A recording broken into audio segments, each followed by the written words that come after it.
નમસ્કાર. નવયુગ સ્કૂલ આયોજિત ડિજિટલ લેક્ચરમાં હું શુક્લ સર આપ સર્વનું હાર્દિક સ્વાગત કરું છું.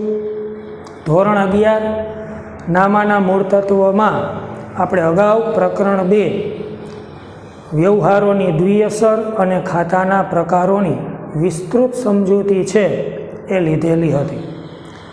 આજના લેક્ચરની અંદર આપણે પ્રકરણ 3 એક નાનકડું અને ખૂબ જ અગત્યના ચેપ્ટરની શરૂઆત કરવા જઈ રહ્યા છીએ.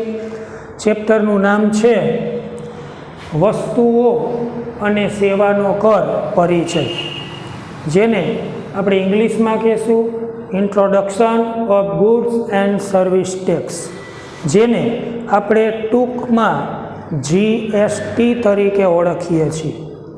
વર્તમાન સમયની અંદર તમે દરેક વિદ્યાર્થીઓ આ GSTથી શબ્દથી પરિચિત હશો, પણ વાસ્તવની અંદર આ GST છે શું, ગુડ્સ એન્ડ સર્વિસ ટેક્સ છે શું, કઈ રીતે એમની ગણતરી કરવામાં આવે છે, એમની આપણે દાખલાકીય સમજૂતી નથી લેવાની, પણ માત્ર એની થિયરિકલ ચર્ચા એટલે કે GSTને લગતી આપણે ઔપચારિક ચર્ચા પરિચયની અંદર આ ચેપ્ટરની અંદર લેવાની છે. કહેવાનો મતલબ આ ચેપ્ટરનો વિદ્યાર્થી મિત્રો એવો છે કે ઘણી વખત તમે કોઈ પણ વસ્તુ ખરીદતા હો છો, તો વસ્તુ ખરીદતા હો તો આવા સમયની અંદર એ વસ્તુની જે કિંમત હોય છે, આ ઉપરાંત તમે જો એ બિલનું વ્યવસ્થિત નિરીક્ષણ કરેલું હોય તો ઘણી વખત બિલમાં CGST, SGST આવા શબ્દ લખેલા હોય છે અને ટકાવારી મુજબ એ CGST અને SGSTની રકમ એ બિલની અંદર ઇન્ક્લુડ છે જોવા મળતી હોય છે. તો વાસ્તવમાં આ GST શું છે? CGST, SGST, IGST, UTGST આવા ઘણા બધા GSTના પ્રકારો જોવા મળે છે. કઈ રીતે ગણતરી કરવામાં આવે છે, કેવી રીતે આ બિલની અંદર એ ગણતરી કરતા હોય છે, એની સમજૂતી આપણે આ ચેપ્ટરની અંદર લેવાની છે. તમે બધા જાણો છો કે આપણા દેશની સરકાર આપણી પાછળ જુદા જુદા પ્રકારના અનેક પ્રકારના ખર્ચાઓ છે એ કરતી હોય છે. તો સ્વાભાવિક છે, તમે જાણો છો કે સરકાર આપણી પાસે જે જુદા જુદા પ્રકારના આપણી પાછળ જે ખર્ચ કરે છે, તો એ ખર્ચ કરવા માટે સરકાર પાસે આવક હોવી જરૂરી છે. જો સરકાર પાસે આવક હોય, સરકાર પાસે નાણાં હોય, તો સ્વાભાવિક છે કે સરકાર એ આવકનો ઉપયોગ આપણી પાછળ ખર્ચમાં કરી શકે છે. સરકાર આ આવક મેળવે છે કઈ રીતે?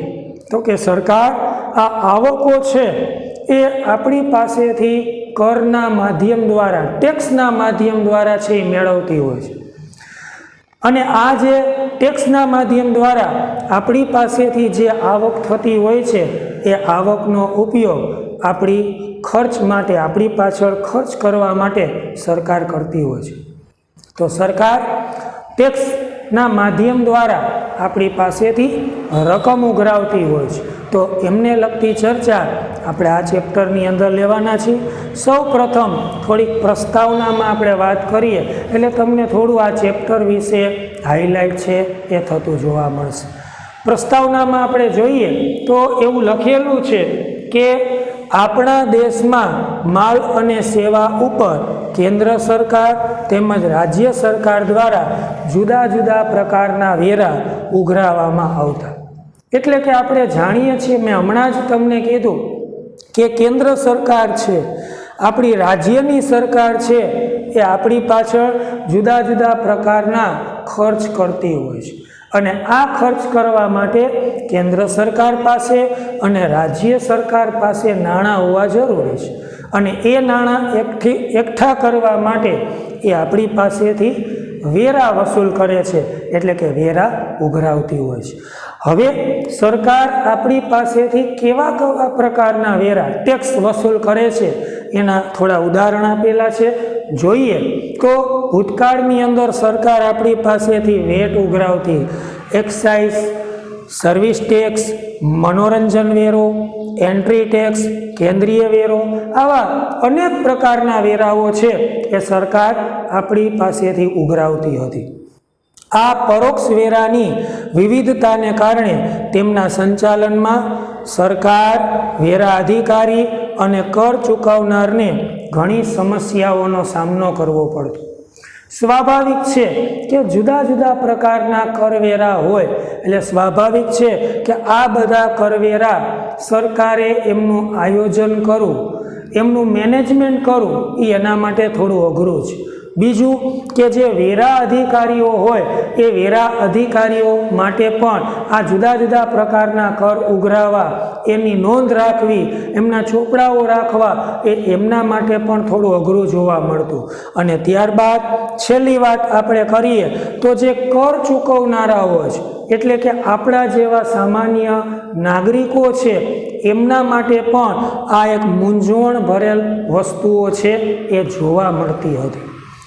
આગળ તમે જોશો તો લખેલું છે કે કેન્દ્ર સરકાર, રાજ્ય સરકાર અને કેન્દ્ર શાસિત પ્રદેશોના આવા વિવિધ વેરાના સ્થાને એક દેશ અને એક કરના સૂત્રના સાથે 1 જુલાઈ, યાદ રાખજો, 1/7/2017 ઐતિહાસિક નિર્ણય એટલે કે જીએસટી કાયદો દાખલ કરવામાં આવેલો હતો.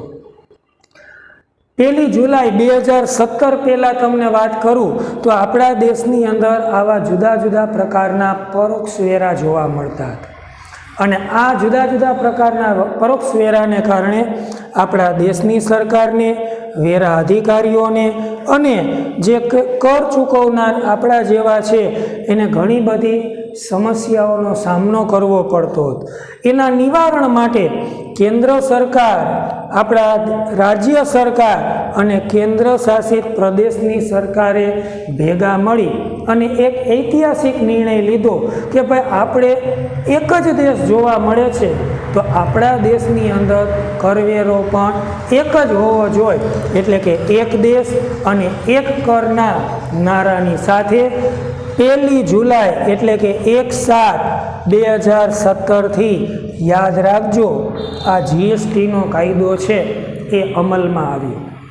પરીક્ષામાં 1 માર્કનો આમાંથી પ્રશ્ન પૂછાઈ શકે કે જીએસટી કાયદો ક્યારે દાખલ કરવામાં આવ્યો, તો તારીખ ખાસ યાદ રાખજો 1/7/2017 એટલે કે 1 જુલાઈ 2017 આપણા દેશની અંદર જીએસટીનો કાયદો અમલમાં મૂકવામાં આવ્યો છે. એટલે કહેવાનો મતલબ કે આપણા દેશની અંદર 1 જુલાઈ 2017 પહેલાં અલગ અલગ પ્રકારના પરોક્ષ વેરાઓ હતા અને એ પરોક્ષ વેરાઓ દૂર કરી અને આપણા દેશની અંદર એક દેશ એક કરના નારાની સાથે જીએસટીનો કાયદો 1/7/2017 અમલમાં મૂકવામાં આવેલો છે. આ થોડીક પ્રાસ્તાવિક ચર્ચા મેં તમને કરી કે આ જીએસટી આવ્યું ક્યારથી, તો એના વિશેની ચર્ચા કરી.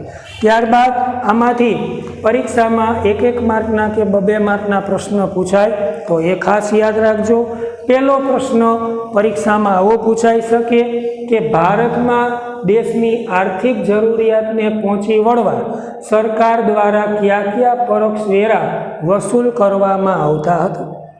એટલે મેં તમને હમણાં જ કીધું એમ કે આપણા દેશની સરકારને પણ આર્થિક નાણાકીય જરૂરિયાત હોય છે અને એ નાણાકીય જરૂરિયાત પહોંચી વળવા માટે સરકાર આપણી પાસેથી કયા કયા પ્રકારના વેરા લેતી હતી એવો પ્રશ્ન જો પૂછાય તો એના જવાબમાં તમારે આ લખવાનું છે કે ભારતમાં દેશની આર્થિક જરૂરિયાતને પહોંચી વળવા માટે કેન્દ્ર સરકાર દ્વારા કેન્દ્રીય વેરો, કેન્દ્રીય આબકારી જકાત, વધારાની કસ્ટમ ડ્યુટી, સેવા કર, રાજ્ય સરકાર અને કેન્દ્ર શાસિત પ્રદેશ દ્વારા મૂલ્ય વૃદ્ધિ વેરો, ખરીદ વેરો, મનોરંજન વેરો વસૂલ કરવામાં આવતા હતા. કહેવાનો મતલબ કે આપણા દેશની કેન્દ્ર સરકાર, આપણી રાજ્ય સરકાર અને જે કેન્દ્ર શાસિત પ્રદેશો છે એમના દ્વારા આવા જુદા જુદા પ્રકારના વેરાઓ વસૂલ કરવામાં આવતા હતા. શું કામ? તો કે સરકાર પોતાની જે આર્થિક જરૂરિયાતો છે નાણાકીય જરૂરિયાતો છે એ સંતોષવા માટે એ આવી રીતે જુદા જુદા પ્રકારના વેરા વસૂલ કરતી હતી. કયા ખાસ યાદ રાખજો.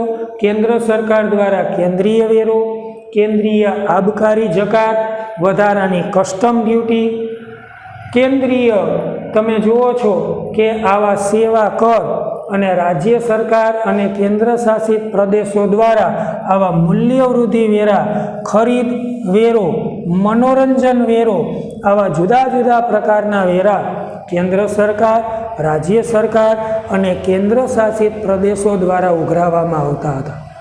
પણ મેં તમને કીધું કે આવા જુદા જુદા પ્રકારના કરવેરાને કારણે આપણા દેશની સરકારને સમસ્યા હતી. જે કરવેરા અધિકારીઓ હતી એમને પણ સમસ્યાઓ જોવા મળતી હતી અને જે આપણા જેવા કર ચૂકવનારા હતા એમને પણ ઘણી બધી મૂંઝવણ જોવા મળતી. અને એ દૂર કરવા માટે જ એક દેશ અને એક કરના નારા સાથે જીએસટીનો કાયદો અમલમાં આવેલો હતો. પ્રશ્ન 2 એવો પરીક્ષામાં પૂછાઈ શકે કે વસેક, આ ગુજરાતીમાં ટૂંકમાં બોલવામાં આવે છે વસેક. વસેકનું ફૂલ ફોર્મ થાય છે વસ્તુ અને સેવાનો કર. આ વસ્તુઓ અને સેવાનો કર આખું ન બોલવું પડે એટલે ટૂંકમાં એને આપણે વસેક તરીકે ઓળખવામાં છે. ઇંગ્લિશમાં એને જીએસટી તરીકે ઓળખવામાં આવે છે. એટલે કે એનું ફૂલ ફોર્મ થાય છે ગુડ્સ એન્ડ સર્વિસ ટેક્સ.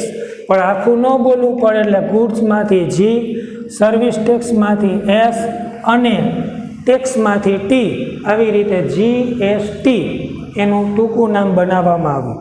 આપણે આ ચેપ્ટરની અંદર આગળ બોલશું તો આપણે પણ વસેક અથવા જીએસટી તરીકે ઓળખશું. વસેક એટલે વસ્તુઓ અને સેવાનો કર. જીએસટી બોલવું એનો મતલબ કે ઇંગ્લિશ નામ ગુડ્સ એન્ડ સર્વિસ ટેક્સ તરીકે આપણે એને ઓળખશું. પ્રશ્ન 2 ખાસ આઈએમપી છે, અગત્યનો છે, યાદ રાખજો. વસેક જીએસટીના 2 લાભ જણાવો. એટલે કે આપણા દેશની સરકારે આ જીએસટીનો કાયદો અમલમાં મૂક્યો તો એનાથી શું બેનિફિટ છે, શું લાભ જોવા મળે છે, તો પરીક્ષામાં આવું પૂછાય તો યાદ રાખજો. પહેલો લાભ છે કેન્દ્ર અને રાજ્ય સરકારની ભિન્ન ભિન્ન પરોક્ષ કરવેરાને સ્થાને એક જ કરની વ્યવસ્થા ઊભી કરવામાં આવી. એટલે કે પહેલાં આપણા દેશની અંદર કેન્દ્ર સરકાર દ્વારા, રાજ્ય સરકાર દ્વારા જુદા જુદા પ્રકારના કરવેરા ઉઘરાવવામાં આવતા. એનાથી ઘણી બધી સમસ્યાઓનો સામનો કરવો પડતો હતો. ઘણા બધા લોકોને એમની સમસ્યાનો સામનો કરવો પડતો હતો. એ દૂર કરવા માટે એક જ કરની વ્યવસ્થા ઊભી કરવામાં આવી અને એને કહેવામાં આવે છે જીએસટી અથવા વસેક. બીજો લાભ છે ભિન્ન ભિન્ન પ્રકારના પરોક્ષ કરો રદ થવાથી એક કરની વ્યવસ્થા સરળ બની છે. તમે જાણો છો કે ઉદાહરણ તરીકે કહો કે આપણે જુદા જુદા પ્રકારના ડોક્યુમેન્ટ્સ છે એનો ઉપયોગ કરતા હોય, પણ એની બદલે માની લ્યો કે એક જ ડોક્યુમેન્ટ સરકાર બનાવે અને એની અંદર તમામ પ્રકારની જો માહિતી આવી જતી હોય તો એ ડોક્યુમેન્ટ્સ આપણને સાચવવામાં ખૂબ જ સરળ છે એ જોવા મળે છે. કહેવાનો મતલબ મારો એવો છે એ જ રીતે કે આ જીએસટી નહોતું તો એવા સમયમાં ભિન્ન ભિન્ન પ્રકારના કરવેરાઓ હતા. એ ભરવાની મર્યાદાઓ, મુશ્કેલીઓ જોવા મળતી હતી. એમની વ્યવસ્થાની મુશ્કેલીઓ જોવા મળતી હતી અને એ દૂર કરવા માટે એક જ કરની વ્યવસ્થા આપણે જોવા મળી અને એ ખૂબ જ સરળ જોવા મળે છે. આજના લેક્ચરની અંદર મેં તમને જીએસટી વિશેની થોડીક પ્રાસ્તાવિક ચર્ચા કરી અને આપણા દેશની અંદર કયા પ્રકારનો કરવેરા હતા અને જીએસટીના શું લાભ છે એમની આપણે થોડી સમજૂતી લીધી છે. આજના લેક્ચરની અંદર મેં તમને જે પ્રસ્તાવના અને 2 પ્રશ્નો સમજાવેલા છે એ ખાસ પાકી નોટમાં તમારે લખી લેવાના છે. ત્યારબાદ આ બધી વસ્તુ રફ નોટની અંદર પણ એકવાર લખી લેવાની રહેશે. જય હિન્દ, જય ભારત.